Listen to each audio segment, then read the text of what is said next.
സംസ്ഥാനത്ത് ഇന്നലെ നമ്മൾ കണ്ടത് ഒരു വല്ലാത്ത മഴയായിരുന്നു. തിരുവനന്തപുരം നഗരത്തിലൊക്കെ പ്രത്യേകിച്ച് വളരെ കുറഞ്ഞ സമയം കൊണ്ട് നഗരത്തിന്റെ മിക്ക ഭാഗങ്ങളിലും വെള്ളം കയറുന്ന ഒരു സ്ഥിതിയൊക്കെ ഉണ്ടായി. സംസ്ഥാനത്ത് വരും ദിവസങ്ങളിലും സമാനമായ രീതിയിൽ മഴ തുടരും എന്ന വിവരങ്ങളാണ് ഇപ്പോൾ പുറത്തുവരുന്നത്. ചൊവ്വാഴ്ച വരെ മഴ തുടരുമെന്നാണ് കാലാവസ്ഥാ പ്രവചനം. തലസ്ഥാന നഗരത്തിൽ ഇന്നലെ രാത്രി പെയ്ത ശക്തമായ മഴ യാത്രക്കാരെയും ഒക്കെ കാര്യമായി വലച്ചു. താഴ്ന്ന പ്രദേശങ്ങളിലെല്ലാം വെള്ളം കെട്ടി.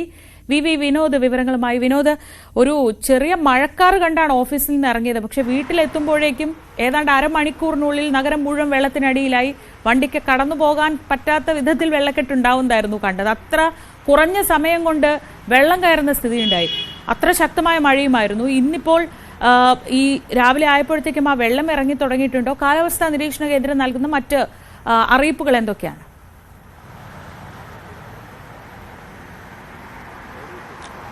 വേനൽ മഴയാണ് അനുഭവപ്പെട്ടത് ശ്രീജ.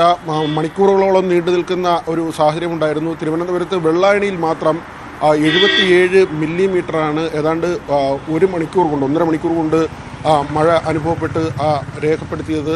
അതിൻ്റെ ഒരു അളവായി. ഏതായിരുന്നാലും ഇപ്പോൾ കഴിഞ്ഞ ദിവസം വൈകിട്ടോടുകൂടി തന്നെ ഈ മഴ തുടങ്ങി കുറച്ച് സമയം കഴിയുമ്പോൾ തന്നെ തമ്പാനൂർ ഉൾപ്പെടെയുള്ള ചില പ്രദേശങ്ങളിൽ വെള്ളക്കെട്ടുണ്ടായിരുന്നു. പക്ഷേ ഇപ്പോൾ വെള്ളം ഇറങ്ങി തുടങ്ങിയിട്ടുണ്ട്. മഴയ്ക്കും ശമനമുണ്ട്. രാവിലെ ഇപ്പോൾ തെളിഞ്ഞ കാലാവസ്ഥയാണ്. ഈ മഴ പെയ്യുന്നതിൻ്റെ ഒരു സാധ്യതയല്ല. പക്ഷേ മുന്നറിയിപ്പ് വന്നിട്ടുണ്ട്. തിരുവനന്തപുരം, കൊല്ലം, കാസർഗോഡ് ഈ 3 ജില്ലകളിൽ രാവിലെ 1 മണിക്കുള്ള ഒരു അറിയിപ്പാണ് വന്നിട്ടുള്ളത്. അതിൽ 3 മണിക്കൂർ നേരത്തേക്കുള്ള ഒരു പ്രവർത്തനമാണ്. അതിൽ തിരുവനന്തപുരം, കൊല്ലം, കാസർഗോഡ് ഈ ജില്ലകളിൽ നേരിയ മഴയോ അല്ലെങ്കിൽ ഇടത്തരം മഴയോ ഒറ്റപ്പെട്ട സ്ഥലങ്ങളിൽ അനുഭവപ്പെടുമെന്ന് വ്യക്തമാക്കിയിട്ടുണ്ട്. അതോടൊപ്പം തന്നെ വയനാട്, കണ്ണൂർ, കോഴിക്കോട് ഈ 3 ജില്ലകളിൽ ഇടിയോടുകൂടിയുള്ള മഴ. അങ്ങനെ 6 ജില്ലകൾക്കാണ് ഇന്നിപ്പോൾ രാവിലെ ഉള്ള ഏറ്റവും ഒടുവിലത്തെ മുന്നറിയിപ്പ് വന്നിട്ടുള്ളത്. നേരത്തെ തന്നെ വേനൽ മഴയിൽ ഏതാണ്ട് 30% വർധന ഉണ്ടായിരുന്നതായി കാലാവസ്ഥാ നിരീക്ഷണ കേന്ദ്രം അറിയിച്ചിരുന്നു. ഇപ്പോൾ ഉള്ളൊരു സാഹചര്യം കടുത്ത വേനൽ അനുഭവപ്പെടുകയായിരുന്നു. ഈ മഴ കൊണ്ടുള്ള ഒരു മെച്ചം ഡാമുകളിൽ സംഭരണശേഷി ഒന്നുകൂടി വർദ്ധിക്കുന്നു എന്നതാണ്. കുടിവെള്ള വിതരണം ഉൾപ്പെടെയുള്ള കാര്യങ്ങളിൽ ഏതെങ്കിലും ഒരു സാഹചര്യത്തിൽ പ്രതിസന്ധി ജൂണിന് മുൻപ് അങ്ങനെ ഡാമുകൾ വറ്റിപ്പോകുന്ന സാഹചര്യം അത് ഒഴിവാകുന്നതിന് ഇടയാക്കിയിട്ടുണ്ട്. വ്യാപകമായി തന്നെ മഴ അനുഭവപ്പെടുന്നുണ്ട്. ഏതായിരുന്നാലും വേനൽ മഴയുടെ അളവിൽ കൂടുതൽ ലഭിച്ചിട്ടുണ്ട്. ഇന്നും മഴ മുന്നറിയിപ്പ് നിലനിൽക്കുന്നുണ്ട് ശ്രീജ.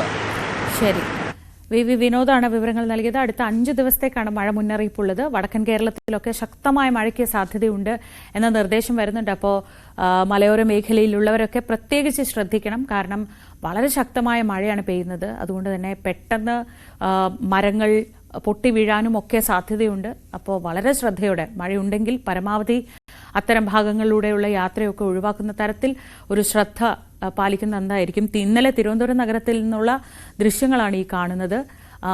ഒരു വൈകിട്ടൊരു 4 മണിയോടെ തുടങ്ങിയ മഴ രാത്രി വരെ നീണ്ടു നിൽക്കുന്നതാണ് കണ്ടത്. അതിൽ ആദ്യത്തെ അരമണിക്കൂർ കൊണ്ട് തന്നെ നഗരത്തിന്റെ പല ഭാഗങ്ങളിലും വെള്ളം കയറി.